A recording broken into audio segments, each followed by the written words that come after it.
Goeiemôre almal.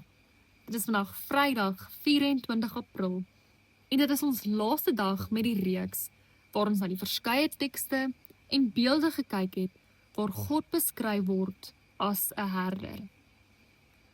Vanoggend lees ek dan nou vir ons Johannes 10 vers 11.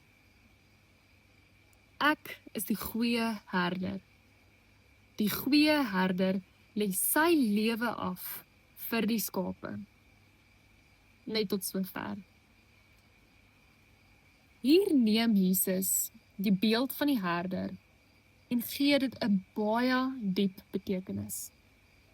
Hy is nie net 'n herder wat lei en soek en beskerm nie.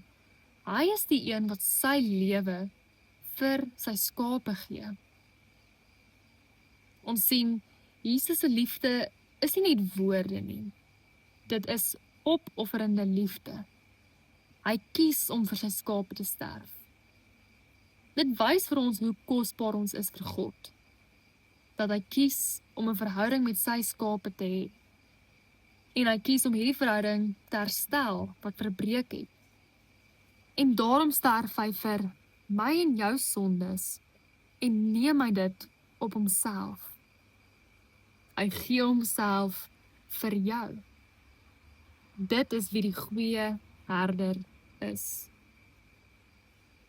Deur die loop van die naweek wat nou nog voorlê, vra vir jouself, wat beteken Jesus of dan nou God as goeie herder vir my in my lewe vandag? Kom ons bid saam. Here Jesus, ons goeie herder. Dankie. Dankie dat U lewe vir ons gegee het. Dankie dat ons weet ons is nou veilig in U hande. Here, help ons om vandag ook U stem te herken en U getrou te volg. Here, en ons vra, lei ons vandag en elke dag en help ons om gehoorsaam na U te luister. Amen.